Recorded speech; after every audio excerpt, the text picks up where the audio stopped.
Tango,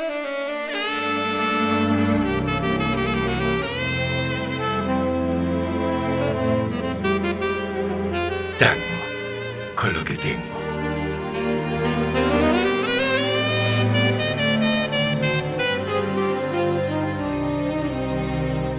Buenas, yo soy Blas Rivera, ahora ya transmitiendo nuestro nuevo ciclo que se llama Tango con lo que tengo.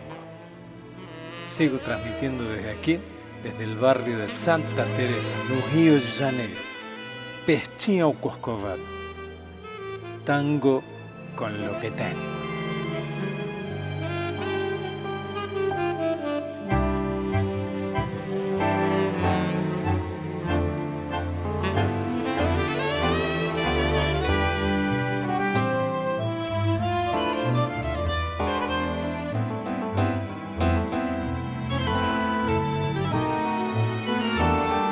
Today I will tell my saxophone story, Chirolita, who hasn't been always the same sax, but ever Chirolita.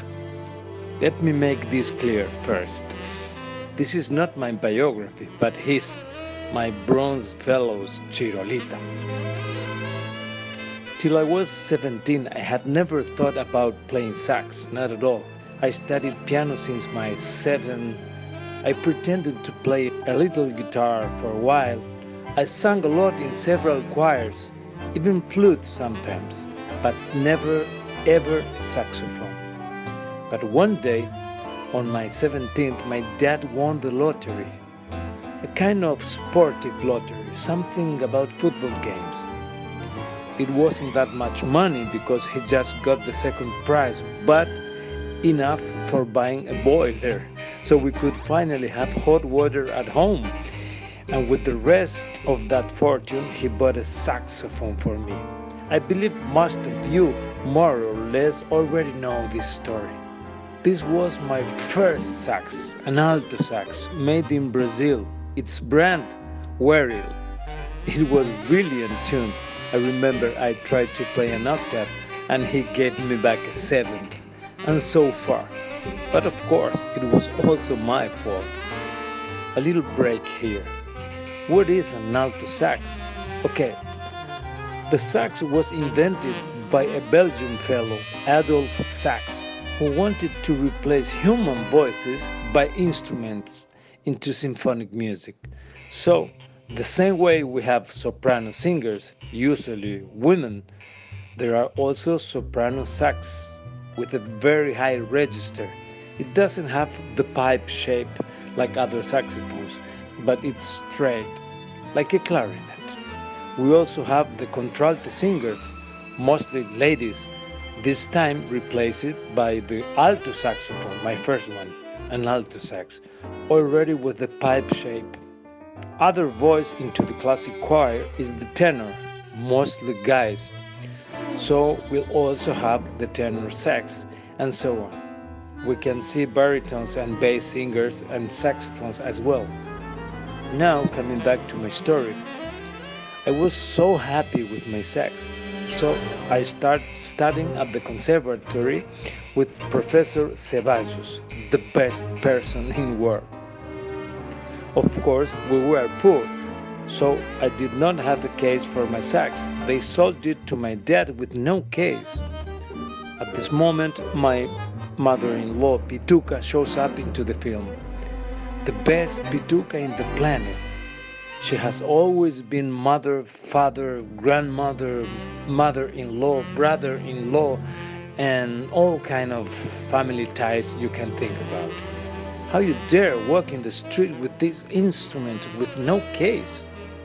And she asked Mr. Arenas, the carpenter who lived right in front of her house, to make a real saxophone case. Obviously, Mr. Arenas had never seen a saxophone in his life, so he made a kind of plumber wooden case with a big key, nails, screws, door hinges, locks, varnish, window handles, etc., etc. Listen, this is how my sax name was born.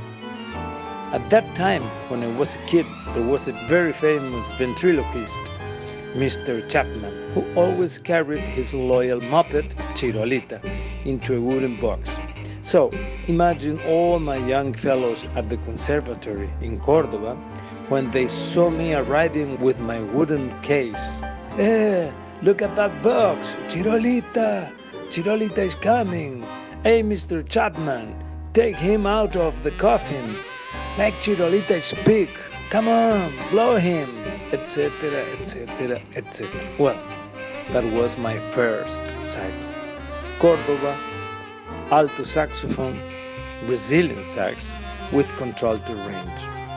Later, I started studying with another teacher, more Jesse, Cacho Garcia.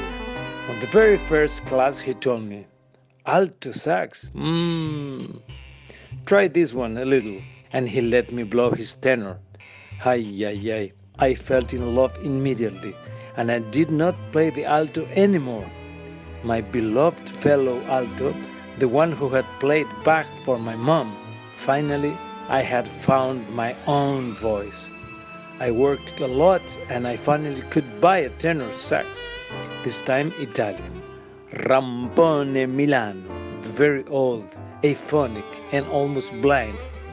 But Chirolita had already grew up, he was already a tenor, with man voice. At this part of the film, the best son my parents made, my brother Chinga, shows up. Chinga already knew that I would fly far at any moment, and the Italian sax was too old to face that journey. So he rolled up his sleeves, didn't say a word, and soon we started painting all houses in the city. We did waterproof in all Argentinian routes and swept the whole Pampa area in order to buy, this time, a young bronze fellow. Chirolita became Japanese, a Yamaha Turner, including the case. I doubt Chinga is aware that from that moment on, all my horns belonged to him. And I went away to blow in Boston. It was there where I learned, with 21 degrees below, to practice into the closet so I wouldn't bother any neighbor. Uyuyuyu. It seems we're gonna have to split Chirolita's biography in 2 chapters for the first time in this podcast live. We still have many adventures to talk about in Spain, Brazil, Philippines, Qatar, etc. By now, we'll play just 2 short solos. The first one, a marvelous song by the Argentinian Maria Elena Walsh, Como la cigarra. And the second one, a music written by the American G.Wood a long time ago, My One and Only Love. Here you go.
Muchas gracias y hasta siempre.